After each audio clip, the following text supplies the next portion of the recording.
नमस्कार मैत्रिणींनो आणि माझी यूट्यूब फॅमिली. तर आज आपण या छोट्याशा कापडापासून डिझायनर कापड आहे हा, आणि या छोट्याशा कापडापासून मी आज छोटंसं असं पाऊच बनवणार आहे छानसं. तर बघा, याचं मेजरमेंट सांगते मी तुम्हाला.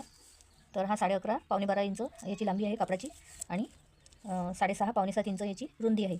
तर 11.5 बाय 6.5 इंचाचा हा कापड मी कापड आणि मध्ये गोणी आणि खाली अस्तर, तर असं मी हे तीनही जॉईंट करून घेतला आहे आणि त्याला स्टिचिंग करून घेतलेली आहे. आणि बाकी जो एक्स्ट्राचा कापड आहे तो मी कट करून घेतलेला आहे.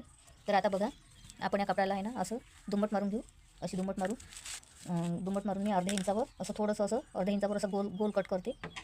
बघा, म्हणजे अंदाजीच करते मी, थोडं अंदाजी असं गोल कट करते मी. पूर्ण आता कटिंग तयार आहे. तर चला आता पाऊच बनवते मी.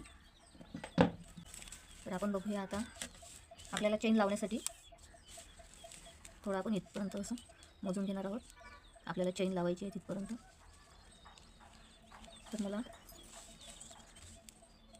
इथून आहे ना या टोकापासून मला 1 इंच खाली, बघा, आणि इकडून पण 1 इंच खाली असं दोन्ही साईडने मी मार्किंग करून घेतली 1-1 इंचावर. बघा, 1-1 इंचावर मार्किंग करून घेतली, आणि तिथून आपण आता टेप ठेवून अंतर मोजून घेणार आहे. तर बघा, मी आता अंतर मोजून घेते. तर बघा, माझं अंतर भरत आहे साधारण 8 इंच. तर मी 1 इंच एक्स्ट्रा चेन घेणार आहे, आणि यामध्ये मी रनर पर्ल इन्सर्ट करून घेते.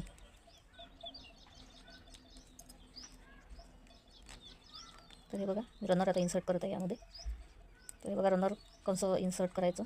तर एका साईडला आपण चेनमध्ये रनर इझिली जातं, आणि दुसऱ्या साईडला थोडं हलक्या हाताने थोडं प्रेस करत राहायचं. समोर रनर आता चेनमध्ये इन्सर्ट झालेला आहे. तर आता आपण पुढची प्रोसेस करूया. त्या साईडला बघा, मी या साईडला आता ठेवते. हे बघा, बघू शकता तुम्ही व्हिडिओमध्ये. हे एका साईडला मी आता असं चेन ठेवून अशी पूर्ण शिलाई मारून घेते इथपर्यंत. हे बघा, आपण एका साईडने रनर चेन लावली आहे. आता दुसऱ्या साईडने पण आपण चेन लावून घेऊ. बघा, दुसऱ्या साईडने मी चेन लावून घेत आहे. तर अशा प्रकारे कॉर्नर, जे आपला कोणता कॉर्नर येते तर त्या कॉर्नरला थोडंसं चेनीला थोडंसं कट मारून घ्यायचं, जेणेकरून आपल्याला बरोबर शिलाई मारता येईल. थोडंसं कट केलं की बरोबर शिलाई मारता येते. हे बघा, आणि असं थोडंसं त्याला घुमवून द्यायचं मशीनला, म्हणजे आपली शिलाई पूर्ण व्यवस्थित येते. तर हे बघा,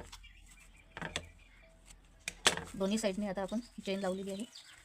याच्या दोन्ही साईडने अर्ध्या इंचावर शिलाई मारून घेते. तर हे बघा, मी आता चेनही लावून घेतलेली आहे, आणि दोन्ही साईडने शिलाई पण मारून घेतलेली आहे.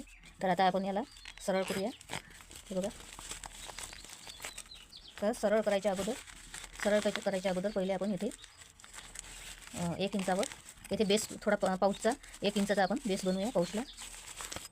तर बघा, मी आता 1 इंच इथे मार्जिन करून घेते.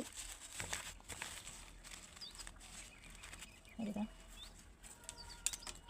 अशा प्रकारे हा जो कोणता आहे आतला जो कोणा आहे तो असा बाहेर काढायचा, आणि इथे 1 इंचावर मार्जिन करून घ्यायची. 1 इंचाचा आपण छोटासा बेस बनवणार आहोत पाऊचला. हे बघा, असं छोटासाच बनवलं आहे पाऊच आपलं, छोटंसंच आहे. दोन्ही साईडने पण आपण 1-1 इंचाचा मार्जिन असा कोणा बाहेर काढायचा.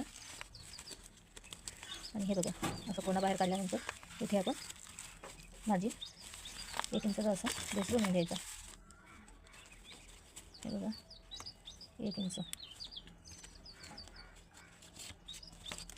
तर आता आपला हा दोन्ही साईडचा बेस आपण शिवून घेतलेला आहे. तर आता इथून आपण अर्धा इंच शिलाई ठेवून बाकी कपडा आपण एक्स्ट्रा कापड आपण कट करून घेऊ. तर बघा, अर्धा इंच कापड ठेवून बाकी कपडा कट करून घेतलेला आहे. बघा, कट करून घेतलेला आहे. आता हे बाजूला आपण सरळ करूया. छोट्याशा पाऊचला आपण. तर हे बघा, मी चेनच्या साईडने आता टॉप स्टिच मारून घेतलेली आहे, आणि आपली चेन आता व्यवस्थित लागली गेली आहे. तर हे बघा, आपलं हे पाऊच किती सुंदर बनून तयार आहे. बघा, अजून जास्त चांगला लूक येण्यासाठी हे बघा, मी 2 गोंडे करणार आहे याचे, 2 लटकन. तर बघा, मी आता 2 लटकन करते. हे बघा, सुंदर असं पाऊच तयार झालेला आहे. आतमध्ये 1 इंचाचा बेस पण आहे.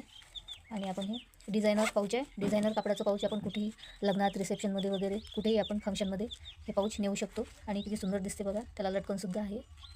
हे बघा किती सुंदर लटकन आहे. तर कसा वाटला हा आजचा व्हिडिओ?